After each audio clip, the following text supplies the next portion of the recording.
In 1986, 15 children boarded a school bus for a field trip and were never seen again. No crash, no wreckage, no trace. But nearly 4 decades later, when a forgotten bus is found buried deep in the woods of Morning Lake, so is a survivor. And what she remembers will unravel a truth more terrifying than anyone imagined. Before we start, hit subscribe to help uncover stories they tried to bury and make sure no name stays forgotten. The fog had settled thick over Halstead County like a lid no one dared lift. It clung to the pines, curled under porch lights, and silenced the sound of tires on asphalt. You could drive a whole mile and not realize you passed your own childhood. That's how memories vanished around here, quietly and without protest. It was just past 7 a.m. when the call came. Deputy Sheriff Lana Whitaker had just poured her first coffee when the dispatch crackled through. Possible discovery out by morning, Lake Pines. Construction team digging for a septic tank unearthed what they think is a school bus. Plates match a long, closed case. Lana stood frozen in the silence of her kitchen, the mug warming her palm. Her other hand reached automatically for the notepad she always kept near the toaster. But she didn't need to write it down. She knew the case by heart. 15 children, one bus driver, vanished in 1986. They were students from Holstead Ridge Elementary, her school, her grade, her classmates. She'd been homesick that day, chickenpox. And for nearly 40 years, she'd carried that small, strange guilt like a splinter beneath her skin. She slid the untouched coffee into the sink, grabbed her keys, and left the house without locking the door. The drive to Morning Lake was quiet and slow, the fog dulling sound and stretching time. Pines rose on either side of the narrow two-lane road like patient sentinels. Lana passed the old ranger station, now abandoned, and turned onto the overgrown service road that had once led to the summer nature camp the kids were headed for. She remembered how excited they'd all been. The last field trip before summer break, a lake, a fire pit, and new cabins built by volunteers. She remembered the photos in the yearbook. Smiling faces pressed against the bus windows, kids with Walkmans, cartoon backpacks, disposable cameras. She remembered them all. When she arrived, the construction crew had already cleared a perimeter. The yellow of the bus was visible in patches beneath the mud, dull, cracked, and half crushed under the weight of years. A backhoe stood motionless beside it like a guilty beast that had just unearthed a grave. "Mum?" The site foreman greeted her, removing his hard hat. "We didn't touch anything once we saw what it was.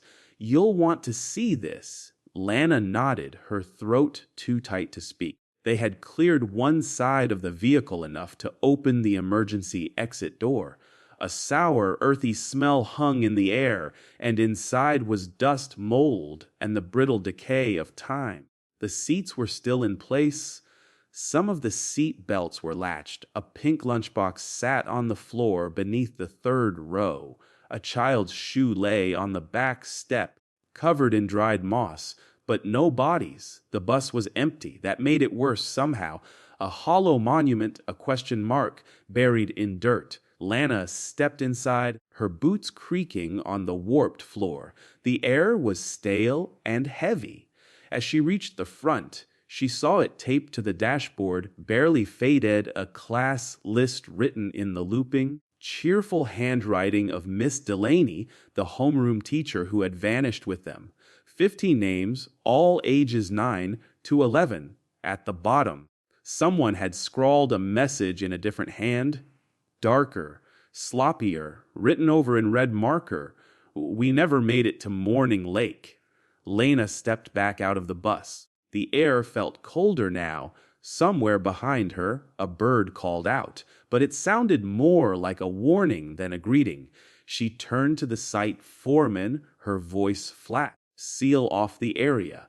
No one touches anything else until the state team gets here. Yes, Mom. She looked back at the bus, framed by pines and silence. They were supposed to be gone for 2 days. Instead, they never came back, and now, after nearly 4 decades, the bus had returned without them. But someone had been here long enough to write that note, long enough to leave behind a message. The old Halstead County Records building smelled of mildew and lemon cleaner. Its ceiling fans spun lazily like they were waiting for the rest of the county to catch up. Lana stood at the counter, her fingers drumming on the wood as the clerk retrieved a case box from the archives. It had been 20 minutes since she left the bus site, but her hand still felt dirty with its dust. "Here we are," the clerk said, sliding the file forward with both hands like it might fall apart if mishandled. Field Trip 6B, Holstead Ridge Elementary, May 19th, 1986. Sealed after 5 years, no updates. Lana nodded and carried the heavy box to one of the side desks. She opened the lid slowly, as if afraid something would leap out. Inside were photos of the children, Xerox class rosters, a list of personal items reportedly packed for the trip, and at the very bottom, a report stamped in red: missing persons, presumed lost, no evidence of foul play. That stamp had haunted the town for decades. No evidence, no foul play, no children. But Lana had always suspected there was more. Everyone had. The bus driver's name was Carl Davis, a part-time employee recently hired, barely vetted. He had no wife, no children, and had reportedly skipped town shortly after the disappearance. He was never found either.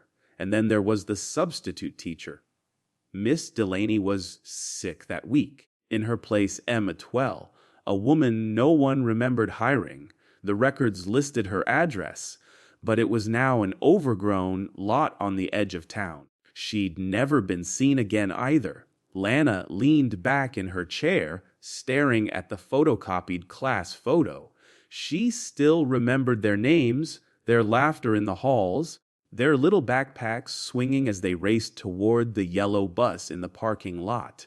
She traced a finger over one face in particular, Nora Kelly.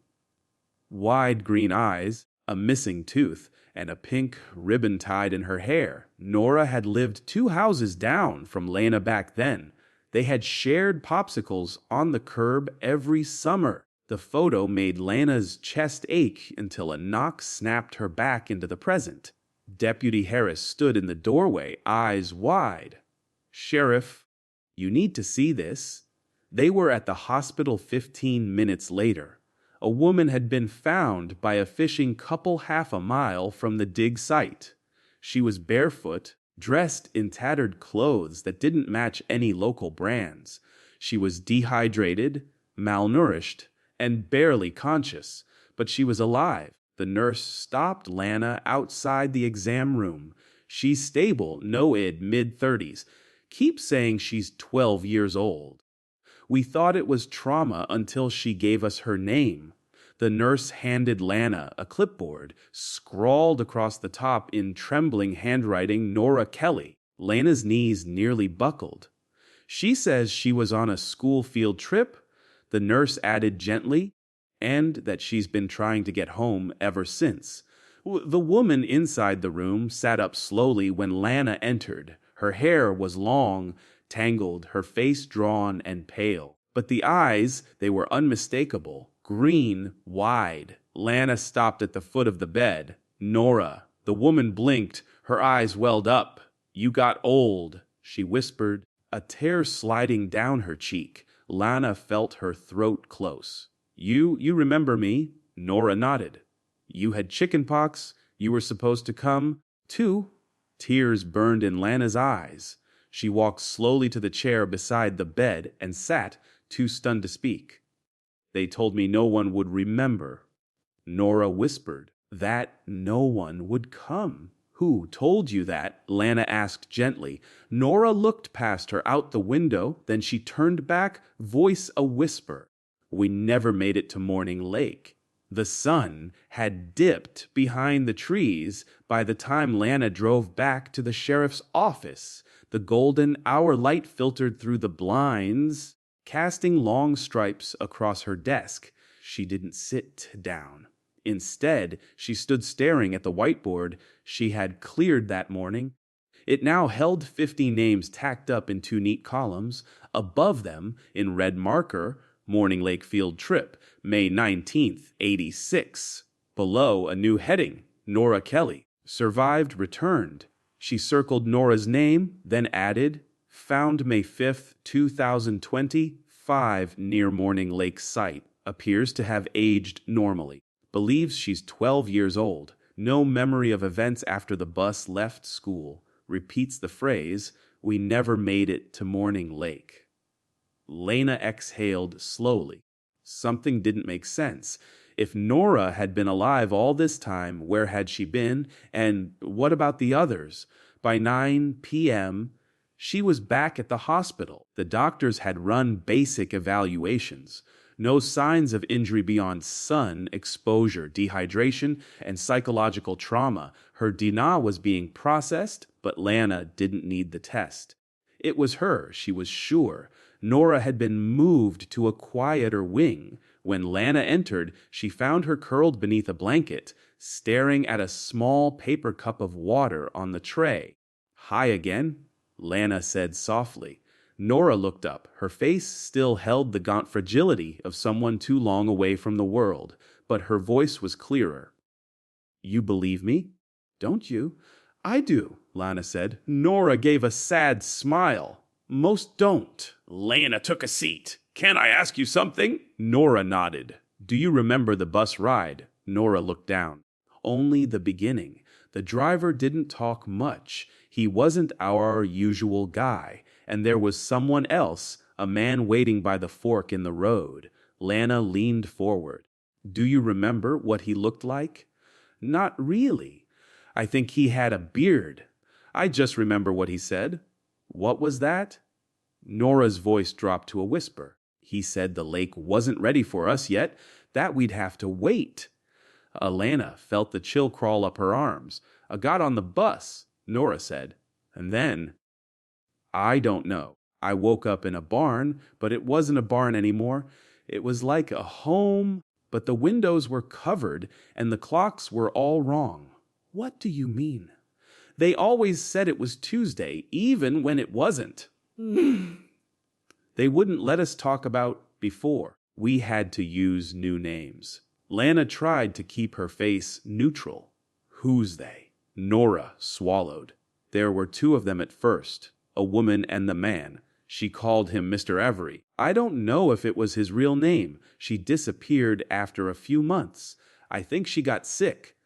Do you know where the barn was? Nora shook her head. They moved us around, sometimes in vans. We weren't allowed to look outside.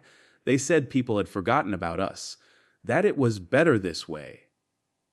Lana sat in stunned silence. Some of the others, they forgot about school, about home, Nora said. But I didn't. I never did. Lana reached into her coat pocket and slid something onto the tray, a faded yearbook photo. Nora picked it up and stared. That's me, she whispered. And that's Caleb and Marcy. She stopped, her eyes filling with tears. You kept this? Lana nodded. I never stopped. Nora clutched the photo to her chest. Later that night, Lana sat alone in her truck, parked outside the old Halstead barn on County Line Road. She'd remembered something from Nora's description about the clocks, the way the windows were boarded. This barn had belonged to a man named Frank Avery. He died in 2003, but he had a son named Martin Avery. Last known address unknown. Lana stepped out of the truck and stared at the silhouette of the barn in the moonlight. The wind rustled the grass. A loose door creaked softly. She moved toward the side of the building, her flashlight casting long shadows across the dry wood. Something glinted near the base of the barn wall. Metal. She crouched and found it a small bracelet tangled in the weeds. She picked it up, plastic, faded purple, etched with a child's name in blocky handwriting, Kimmy. Lena's breath caught. Kim Long, one of the 15, a quiet, artistic girl who loved cartoons and wrote her name on everything. Lana stood slowly, her heart pounding. The past wasn't just whispering anymore. It was screaming. The bracelet was still in Lena's hand when she returned to the station just after midnight. She didn't turn on the overhead lights, just the lamp on her desk, casting a pool of amber across the surface. The rest of the office remained quiet and still. She placed the bracelet beside the class photo, lining it up with the face of Kim Long. She'd been 10 years old, wore glasses, loved dinosaurs, and now this, found beside a barn linked to a man with no current address. Lana picked up the landline and dialed the Texas Missing and Unsolved Cold Case Unit. She left a detailed message requesting a full report on Martin Avery and his last known associates. She didn't expect an answer until morning. But something was happening now, and she couldn't sleep with ghosts pressing in at the windows.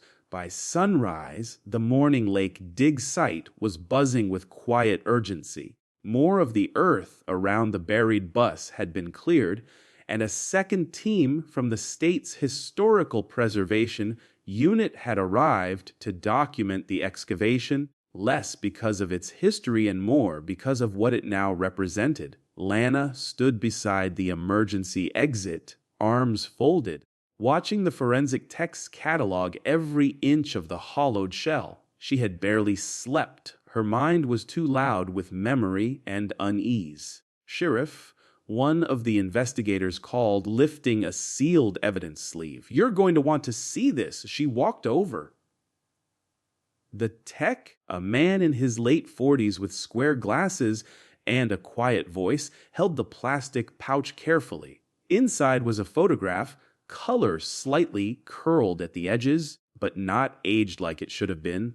Lana frowned. Where was it? Wedged behind the metal paneling above the back left window. Looked recently placed. Honestly, she took the photo and studied it. It showed a group of children, maybe 8 or 9 of them, standing in front of what looked like a low wooden building. A barn, a lodge, it was hard to tell. The siding was weathered, the windows boarded. The kids' expressions were strange, blank, not frightened, not smiling, just absent. A few of the faces were unmistakable: Marcy, Kimmy, Caleb, and there in the center, Nora, her green eyes wide but vacant. But Lena's stomach dropped as she noticed something else. Behind the children, barely visible in the shadows of the doorway, was a man, tall, bearded, his face mostly obscured by a wide, brimmed hat. She flipped the photo over. There was writing on the back, "The Chosen Year 2." No date, no location, just those words. Back at the station, Lana laid the photo beside the class list and her growing collection of names and fragments. Year 2. That meant they had been held for longer than she dared imagine. She opened a county map and began cross-referencing all Avery-owned properties, abandoned buildings, and old religious sites in the area. One caught her eye: Riverview Camp, an old summer retreat for children purchased in 1984 by a private family trust. The land records had been scrubbed. The property had remained off-grid since the early 90s. It sat at the edge of the national forest, 30 miles from the bus site. Lana circled it in red ink. That afternoon, she brought the photo to Nora. The moment the image touched her hands, Nora gasped. Her fingers trembled. This was after the first winter. She said softly, "We were made to pose once a season to show progress." She looked up, tears forming in her eyes. "That building. It's where they kept us the longest.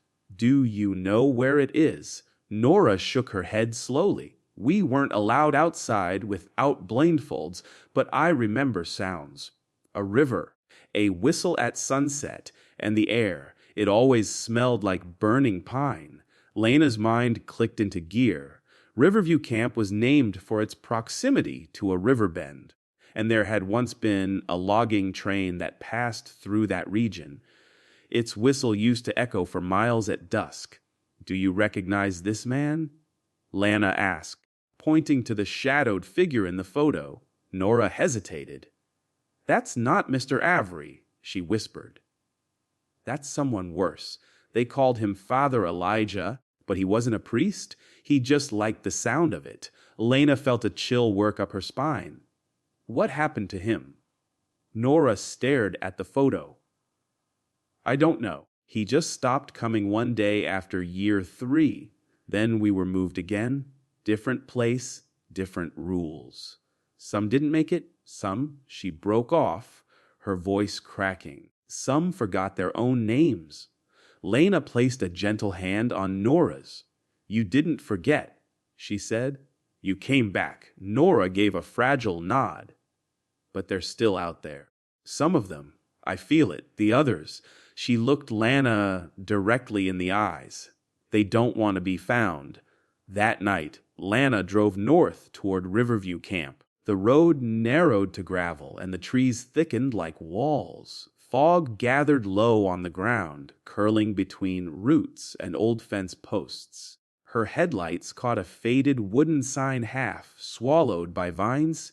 Riverview Youth Retreat. Private land. She parked at the edge of the old property line and stepped out. The silence was absolute.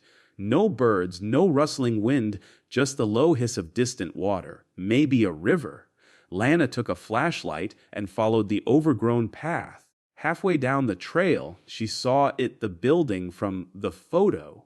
Its roof sagged. The porch was rotted through, but the walls were the same, wooden siding blackened at the corners. The windows were boarded from the inside.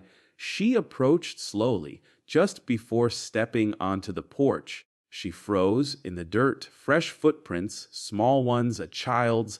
Lana reached for her gun, her voice low, cautious. "Hello, anyone here?" Silence.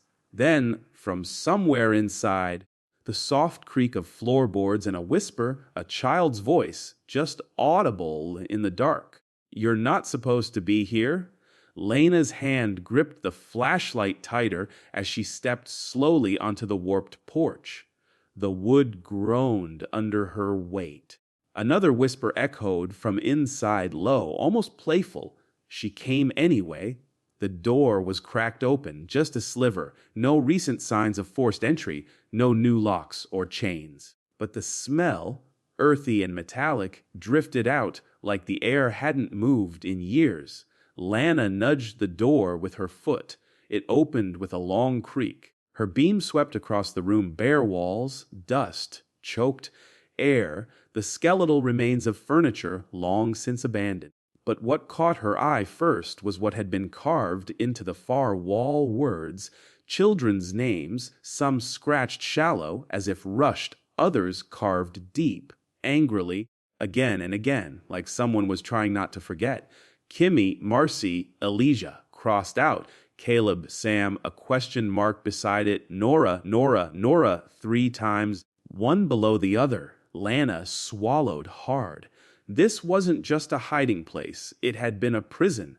She stepped forward, her boots stirring the dust. The wood beneath her creaked but held. She passed what had once been a table, now splintered and tipped against a wall.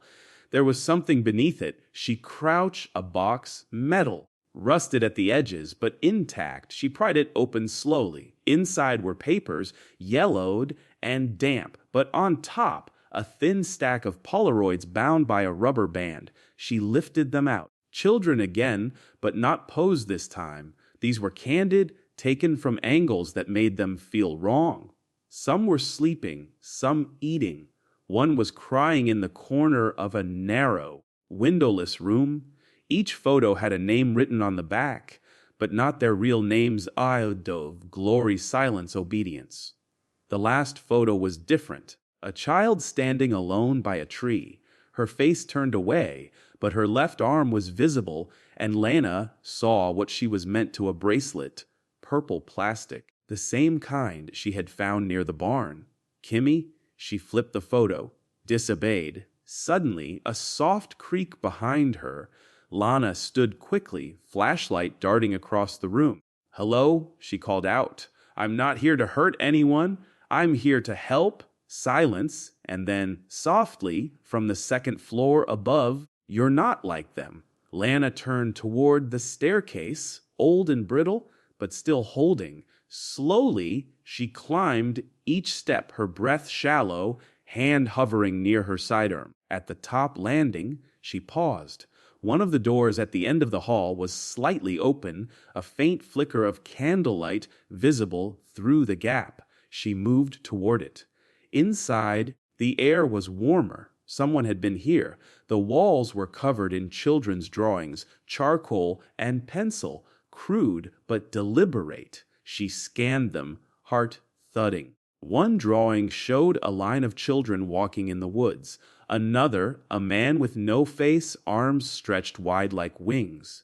A third showed a school bus in flames, and on the ground below it, a row of small, identical headstones. Lana stepped back, dizzy. Her light shook in her hand. Then she heard it again, that voice, quiet and close. "They told us not to draw, but we did anyway." She turned, and there he was, a boy no older than 10, standing barefoot in the doorway, eyes dark, hair shaggy, pale, thin, dirt smudged across his cheek. "Who are you?" Lana asked, gently lowering the flashlight. The boy didn't answer right away. "They called me Jonah." "But that wasn't my name." Lana crouched, her voice steady. "Do you remember your real name?" He hesitated, then shook his head. "They took it." She nodded slowly. "It's okay. You don't have to remember it right now. Are you here to take me away?" "I'm here to help," Lana said softly. "Are you alone?" Jonah looked at the floor. "No." He pointed behind her, toward the wall behind the old metal bunk beds. Lana stood and followed his gaze. There, etched faintly into the floorboards, nearly covered by dust, were more names, but these weren't carved by hand.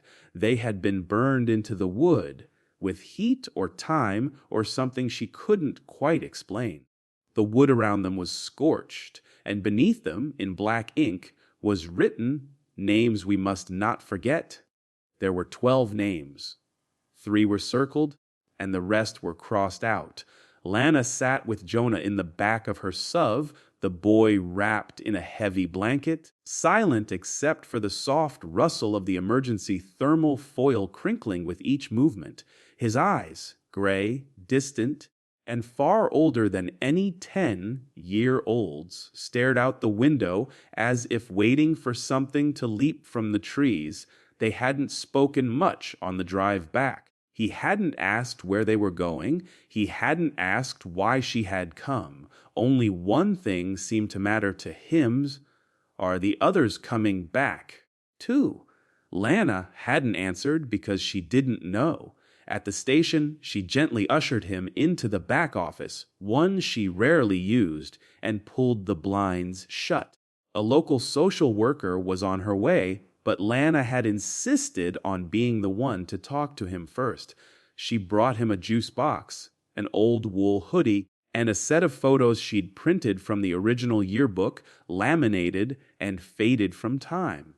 Jonah sat with the photos in his lap. He traced a small finger over each face. "I remember her," he whispered. "That's Marcy?" Then he tapped another. On him. "Sam. He always got in trouble. He wasn't good at staying quiet." He pointed to one more. Lana's own childhood face. "You were supposed to come?" She smiled faintly. But I got sick." Jonah tilted his head. "That's lucky." Meanwhile, across town, the forensics team called in a discovery. They had found another photo buried beneath the rear floor panel of the bus, this one partially burned. It showed 4 children seated around a campfire. One of them, facing the camera directly, had dark skin and short hair. In the bottom corner, written in marker, stayed. He chose to stay. Lana stared at the photo. Something tugged at the edge of her memory. She pulled up the old roster again, mentally reviewing each name until she paused at one. Aaron Devlin, age 11 at the time of the trip. Quiet, bright, a gifted chess player, always reading books far beyond his grade. She checked the county database. There was an A. Devlin listed in the town's electrical department, age 49. No high school record on file prior to 1990. Moved into Holstead in 2004. Lived alone in a trailer outside of town. No listed next of kin. Lana stood slowly.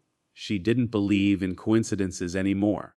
The trailer was perched at the edge of a gravel lot, half buried by pine needles, the door rusting at the hinges. A single bulb above the porch flickered faintly as Lana pulled up. She knocked once, no answer. She knocked again. This time a voice answered, low, calm. I knew someone would come eventually. The door opened. The man who stood there looked older than his years. Gray streaks at the temples, eyes sharp and unreadable. He wore a simple shirt, flannel jacket, and work jeans. But there was something about the way he stood, still, like someone waiting for judgment. Aaron Devlin. Lana asked. He didn't respond right away, then nodded once. I remember you, he said softly. You used to wear braids and a jean jacket with patches. Lana blinked. You remember me. We were in the same class. You had a green backpack with a silver zipper that always got stuck. Her heart skipped. Why didn't you come forward? Aaron stepped aside, because not everyone wanted to leave. Inside, the trailer was meticulously clean, sparse. A chessboard sat on a small coffee table. Bookshelves lined the walls, filled with books on psychology, memory, and group behavior. I left the sanctuary in 1991, Aaron said, sitting carefully on the edge of the couch. I was 16. They let me go. Let you? I was the one who stayed when others tried to escape, the one who helped them keep order. I believed in it for a long time. I thought it was safe there. Lana sat across from him, listening. But then things changed. He continued. After year 4, the group splintered. Elijah disappeared. The others began to rebel. Marcy ran. Caleb tried to fight back. I stayed, not because I agreed, but because I was afraid of the outside. Lana's voice was steady. You could have helped find them. Was told the world had forgotten us, that our families had moved on. His voice broke slightly. When I finally left, I didn't know how to be anything other than quiet. He looked at her. But if you're here now, someone else must have come back. Lana nodded. Nora? Aaron's eyes flickered. She remembered. He whispered. After all this time, she never forgot. Aaron looked away toward the window, where dusk was just beginning to touch the treetops. I know where the others might be, he said. At least where they were sent after the fires. Fires. Aaron's hands clenched. There was an uprising. Some of the kids, older by then, set part of the sanctuary ablaze. The group scattered. The younger ones were moved, split up, hidden under new names. He stood. They buried the truth in the woods. But I can take you there.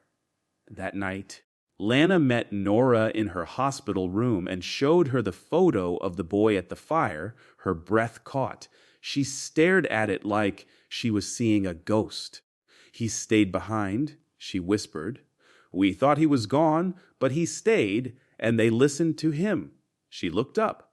Do you think he remembers us? Lana nodded, slowly. He remembers everything. The forest felt different now, not wild or free, but watchful, as though it remembered what had been done here. The leaves rustled, but the air was still. Each step Lana took on the narrow trail behind Aaron Devlin stirred the silence like dust. He hadn't said a word in the last mile, only walked with a quiet urgency, hands in the pockets of his jacket, eyes never straying from the path. Nora hadn't come, her body too weak, her memories too raw. But Lana had promised to go, to see what was left, and to try to find who wasn't. They reached a small clearing just after noon, surrounded by towering pines. A half-collapsed structure leaned against the hillside. The roof had caved in. Vines twisted up through the wooden frame like nature was trying to reclaim what man had hidden. This was the original sanctuary, Aaron said quietly. The first site, the place we were taken after the bus was diverted. It used to be bigger. There were 4 cabins, a lodge, and 2 underground cells. Lana paused. Cells? He nodded slowly. They called them reflection rooms, but they were just pits, no light, no noise. Just the sound of your own thoughts until they stopped making sense. Lana's stomach turned. They put kids in there. Marcy, Kimmy, Nora once. For saying the word school, I let it happen. His voice cracked. I didn't stop it. I believed it was the only way we'd survive. Lana took a deep breath and stepped into the ruins. Inside, the smell of mildew and ash lingered faintly. Scorched floorboards, broken furniture.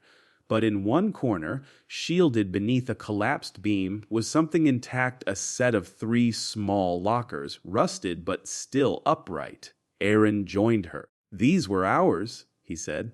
They made us keep only what they gave us, blank books, uniforms, 1 spoon. But some of us hid pieces of who we used to be. Lana pulled open the first locker, empty. The second, barely ajar, held only a torn shoe and a melted crayon.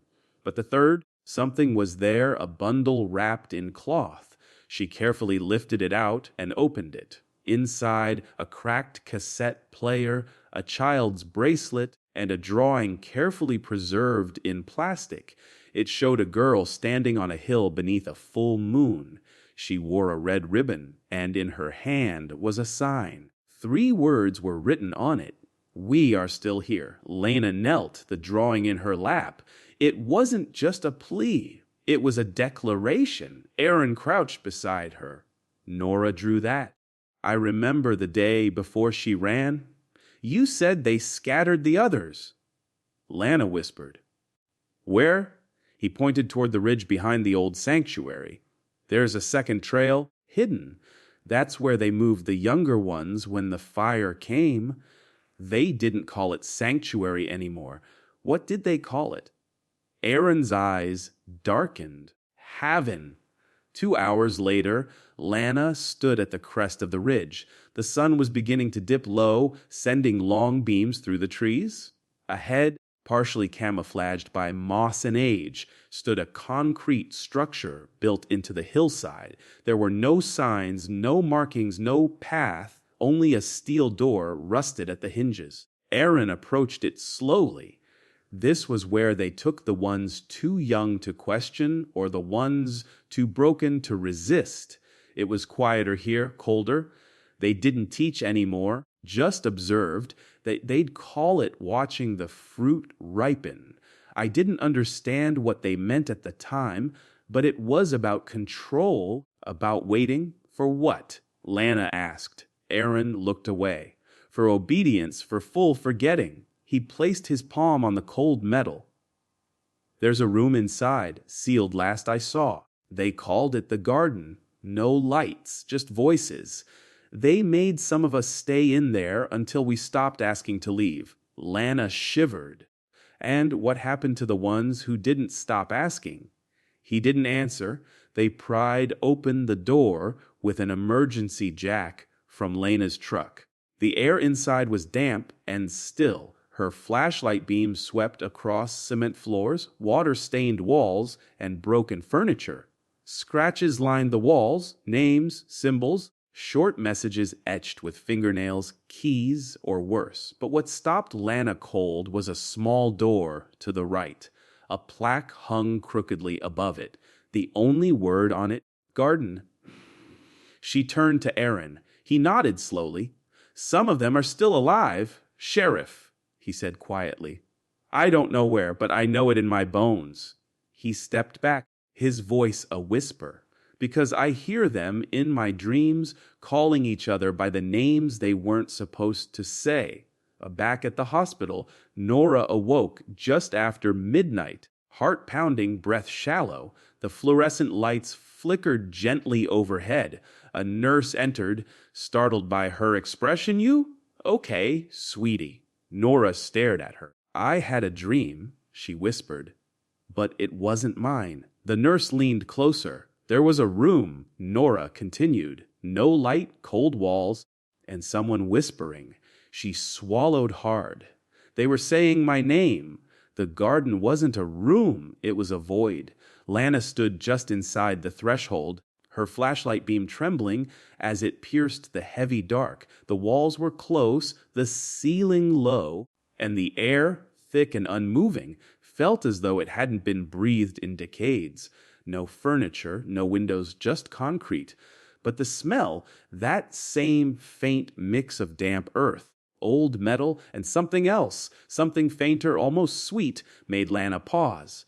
Behind her, Aaron remained outside the doorway, refusing to come in. He had said the children weren't just kept here, they were retrained here, made to sit in silence for hours, told to whisper prayers that weren't prayers, taught to forget the sound of their own names. Lana scanned the room. The walls were covered in marks. Not just names this time, but tallies.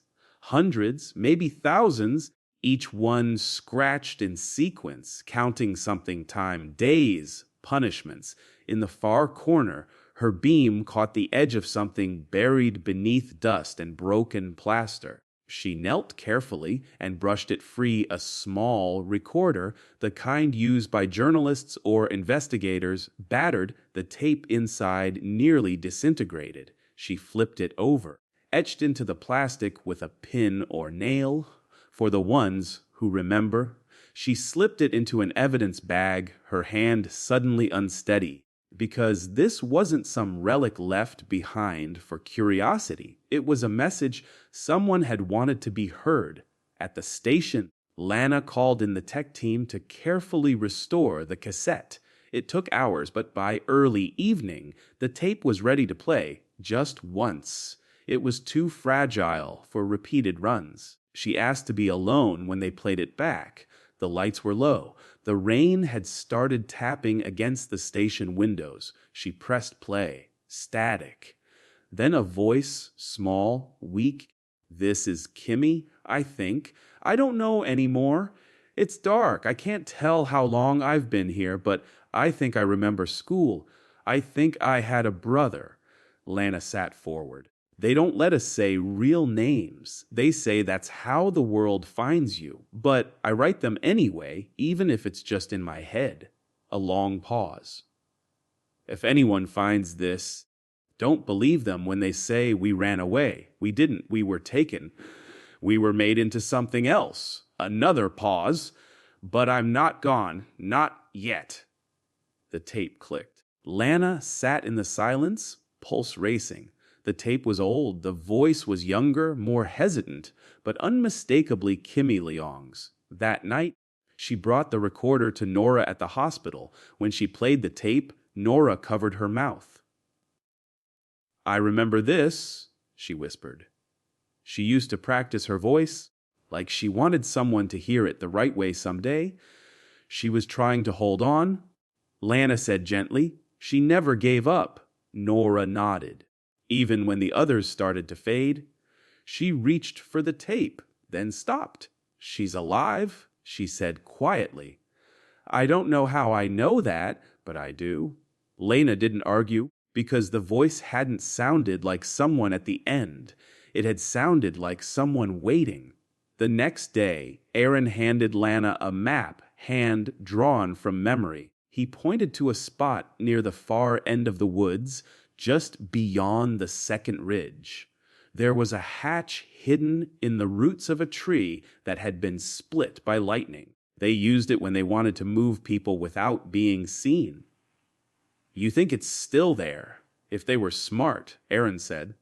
And they were. Hours later, Lana and a team hiked into the dense forest. The sky was overcast, the branches thick overhead. Every snapped twig underfoot echoed like a warning. They found the tree, a tall cedar, hollowed near the base, its trunk cleaved decades ago and blackened on one side, lightning split. Beneath its roots, carefully concealed behind brush and loose stone, was a rusted metal hatch. They forced it open. A narrow tunnel descended into the earth. Cold air poured out like a sigh.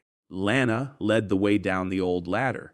What they found below was not just a tunnel, but a network. Hallways, rooms, bunks, crates, all abandoned, but too intact for comfort. And then they reached a door, worn wood-lined, but sealed tight. She knocked once. Silence. Then, from behind the door, something scraped. A footstep. Lana pressed her ear to the wood and heard it, a voice, small, cautious. Is it finally okay to speak again? Lana stood frozen in the tunnel, her breath held tight in her chest. The voice behind the door had been small, raspy, and full of something that hit her harder than fear. Hope. She stepped forward and knocked again. Hello, my name is Lana. I'm a sheriff. You're safe now. Another silence. Then they said we couldn't leave until someone remembered us. Lana signaled to the deputy behind her to help unseal the door. The hinges shrieked as they pried it open with crowbars. Dust poured out in thick clouds. The air was stale, unmoved for decades. Inside, the light from Lana's flashlight landed on a figure, hunched, thin, wrapped in layered clothes and tattered blankets. A girl, but not a child. A woman, maybe late 30s, maybe 40, eyes wide, hair matted, skin pale and translucent from years without sunlight. She blinked and shielded her face. Too bright, she whispered. Too fast. Lana crouched carefully. What's your name? The woman trembled, clutching something close to her chest, a leather-bound notebook, edges cracked with time. They called me Silence, she said, but that wasn't mine. Do you remember your real name? She stared for a long moment, then whispered, Kimmy. Kimmy Long. Lena's throat tightened. The girl in the Polaroids, the name on the bracelet, the voice on the tape, and now alive, back at the hospital. Doctors worked in silence. Kimmy barely spoke during the initial evaluation. Her responses were slow, careful, like she wasn't sure the world around her was real. Nora sat across from her in the quiet recovery room, watching through tear-filled eyes. You remember me? She asked softly. Kimmy turned her head, her lips parted. You had the red ribbon, she whispered. Nora smiled through the ache. You used to braid it for me. Kimmy reached out, hesitated, then placed the notebook on the bed between them. They made me keep records. They thought I was obedient, but I wrote the truth, too. In the margins, in code, like we used to do in math class. Lana took the journal carefully and opened to the first page. It looked like sermon notes, passages and reflections, scribbled verses, mantras of the cult. But in the corners of the page numbers, shapes, dates, and names. So many names. Caleb, taken from Sanctuary, 1988, did not return. Marcy, escaped during fire, believed dead, not confirmed. Sam, broken hatch, no recovery. Jonah, obedient, transferred. Nora, punished, erased, memory withheld, me waiting. Each entry grew darker, more fractured, until the final one. If someone finds this, don't just take us back. Take us forward, help us become real again. That night, Lana sat with the journal in her lap, flipping through the pages. Each was a map of survival, of resistance, of a child growing into a woman in the shadows, and of a system designed to erase every trace of what these children once were. But Kimmy hadn't forgotten, and neither had Nora, and Aaron, too, despite everything, had led them here, the last survivors. But were they the only ones? The following morning, Aaron stood beside Lana at the ridge, staring down into the woods below. The records mentioned a second tunnel, Lana said. One that was never found. Aaron nodded. The older kids spoke of it like a myth, a way out. But I think it wasn't an escape route. Lana looked at him. Then what? A hiding place? For what? Aaron turned to her. For the ones they never wanted the world to know existed. Back at the hospital, Kimmy woke in the early light. Nora had fallen asleep in the chair beside her, hand resting on the bed's edge. Kimmy turned her face toward the window. Outside, morning was breaking. She hadn't seen a sunrise in almost 30 years. Her voice, when it came, was barely a breath. Hoot's not over yet. The final tunnel wasn't marked on any map, but Kimmy's journal held the key. Buried in coded margins and scattered through false verses, Lana pieced together the meaning 3 stone trees, a stream that split but never rejoined, and a red X drawn over a hollow curve at the bend of the river. Aaron had told her once that the forest north of Morning Lake was riddled with sinkholes, some natural, others man-made. Lana followed the map at dawn. The riverbed was low from the dry season, revealing dark limestone and twisted roots. Birds chirped overhead, but the woods felt hushed, as if holding their breath. Lana crossed over slippery rocks until she found them 3 large petrified trees clustered together on a ridge. She stood between them and looked down. The river split here, once flowing wide, but now diverted into 2 narrow forks, one veering off into stone. And there, just as drawn in the journal, a depression in the ground, almost circular, covered in moss and branches. Lana cleared them gently. Beneath was a steel hatch, fused with age but still intact, a faint engraving at the edge, worn nearly smooth teats. 2, transfer station 2. Her fingers traced the metal, her voice low and steady, for the ones they never wanted the world to find. With backup a few minutes behind her, Lana forced the hatch open. A rush of cold air poured out, dry and bitter, tinged with mildew and something faintly metallic. The shaft was narrow, reinforced with concrete, and sloped downward for nearly 20 feet before flattening into a narrow corridor. Her boots echoed as she stepped into the past. The air was still, too. What she found inside was not a prison, not exactly. It was a preservation. 10 rooms, each no larger than a walk-in closet. Some contained beds, others only mats. A few had drawings on the wall, crude stick figures holding hands, suns with sharp rays, the outline of a bus disappearing over a hill. But there were no children, only remnants. She entered a central room, larger, domed at the ceiling. There, arranged in a tight circle, were 15 small desks, all facing inward.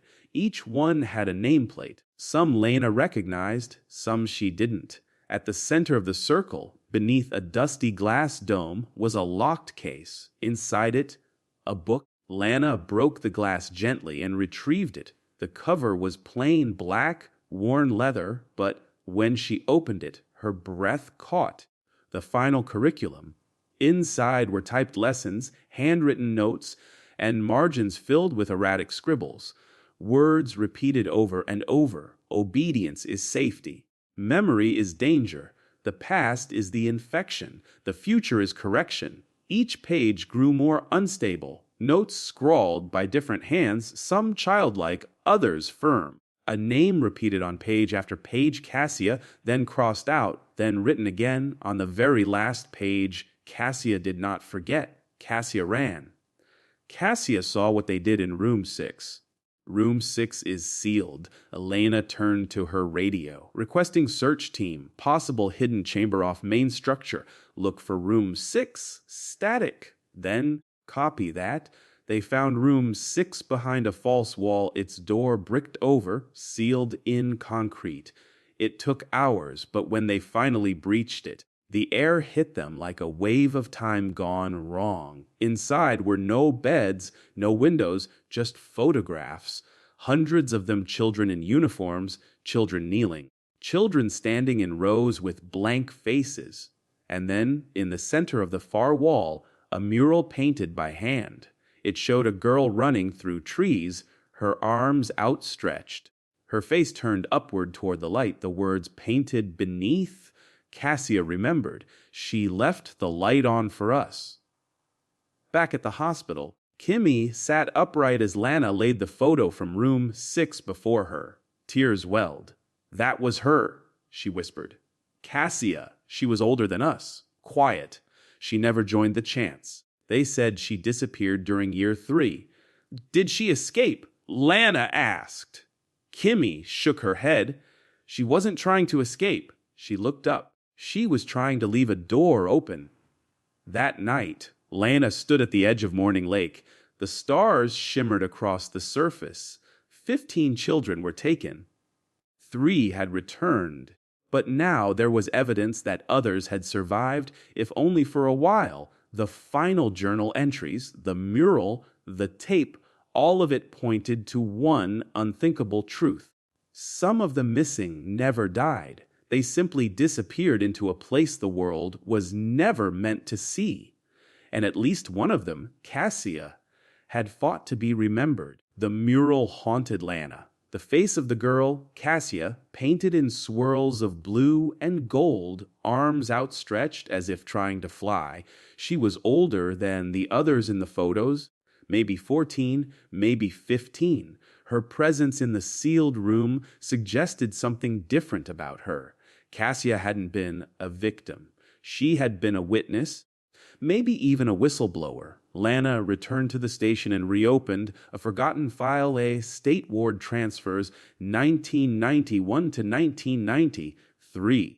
Dozens of unnamed children relocated after the collapse of 2 unlicensed group homes in Northern California, all with scrubbed medical records and redacted intake forms. One entry stood out: a girl age estimated between 13 and 15, brought in with no memory of her name, placed in temporary care, described as emotionally disconnected but physically healthy. She refused to speak during her first year. Her given name upon intake, Jane Doe, number 19, later renamed Maya Ellison, adopted in 1994 by a couple in Morning Lake. Lana leaned back in her chair, her heart racing. Cassia didn't disappear. Cassia became Maya. Maya Ellison ran the bookstore in town. Quiet, kind, early 40s, known for her soft voice and obsessive memory, able to recall customers' reading preferences from years prior. Lana had spoken to her dozens of times, borrowed books, asked about local history. Not once had she suspected a thing. She drove straight to the shop. Maya stood behind the counter, shelving a stack of second-hand paperbacks. Her hair was pinned in a loose bun, glasses perched on her nose. When she looked up and saw Lana, she smiled politely. "Sheriff, mystery section's been busy this week." Lana stepped closer, her voice soft. "Maya, do you know who Cassia is?" The woman froze. Slowly, her eyes met Lana's. For a moment, just a flicker recognition. Then, no. "Should I?" Lana placed the photograph on the counter. The mural, the girl running. Maya's hands began to tremble.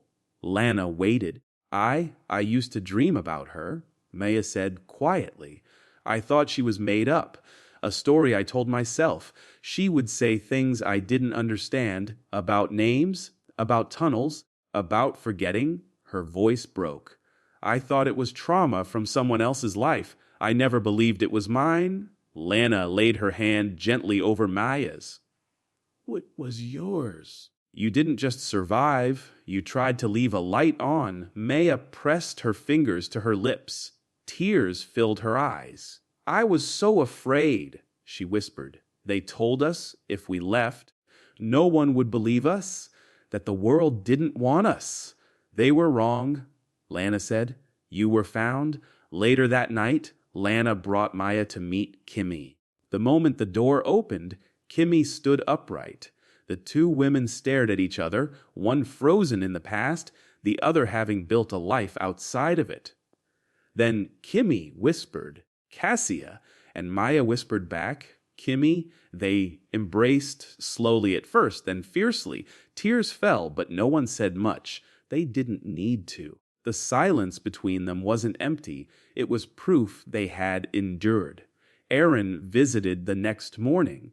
He stood at the edge of the hospital room, unsure if he was welcome. Kimmy nodded to him.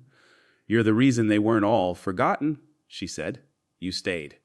"I was too afraid to leave," he replied. Maya looked at him carefully. "Maybe, but fear kept us alive."